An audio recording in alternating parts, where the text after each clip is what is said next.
Hey everyone, Ephesians chapter 4. I therefore, the prisoner of the Lord, beseech you that ye walk worthy of the vocation wherewith ye are called, with all lowliness and meekness, with longsuffering, forbearing one another in love, endeavouring to keep the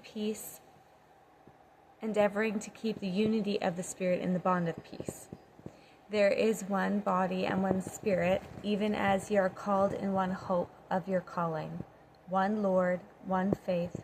one baptism, one God and Father of all, who is above all and through all and in you all. But unto every one of us is given grace according to the measure of the gift of Christ. Wherefore he saith, when he ascended up on high, he led captivity captive, and gave gifts unto men. Now that he ascended, what is it but that he also descended first into the lower parts of the earth? He that descended is the same also as that ascended up far above all heavens, that he might fill all things. And he gave some apostles, and some prophets, and some evangelists, and some pastors and teachers, for the perfecting of the saints, for the work of the ministry, for the edifying of the body of Christ, till we all come into the unity of the faith and the knowledge of the Son of God, unto a perfect man, unto the measure of the stature of the fullness of Christ, that we henceforth be no more children, tossed to and forth, and carried about with every wind of doctrine by the sleight of men and cunning craftiness, whereby they lie in wait to deceive, but speaking the truth in love, may grow up into him in all things, which is the head, even Christ, from whom the whole body, fitly joined together and compacted by that which every joint supplieth, according to the effectual working in the measure of every part, maketh increase of the body unto the edifying of itself in love. This I say therefore, and testify in the Lord, that ye henceforth walk not as other Gentiles walk, in the vanity of their mind, having the understanding darkened,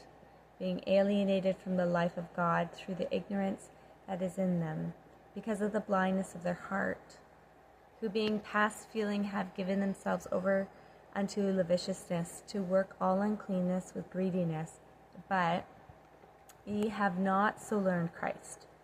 if so be that ye have heard him, and have been taught by him, as the truth is in Jesus, that ye put off concerning the former conversation the old man, which is corrupt according to the deceitful lusts, and be renewed in the spirit of your mind, that ye put on the new man,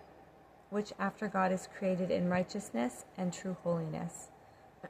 Wherefore, putting away lying, speak every man truth with his neighbor, for we are members one of another. Be ye angry and sin not. Let not the sun go down upon your wrath, neither give place to the devil. Let him that stole steal no more, but rather let him labor, working with his hands the thing which is good, that he may have to give to him that needeth. Let no corrupt communication proceed out of your mouth, but that which is good, to the use of edifying, that it may minister grace unto the hearers. And grieve not the Holy Spirit of God, whereby ye are sealed unto the day of redemption. Let all bitterness and wrath and anger and clamor and evil speaking be put away from you, with all malice, and be ye kind one to another, tender-hearted, forgiving one another, even as God for Christ's sake hath forgiven you.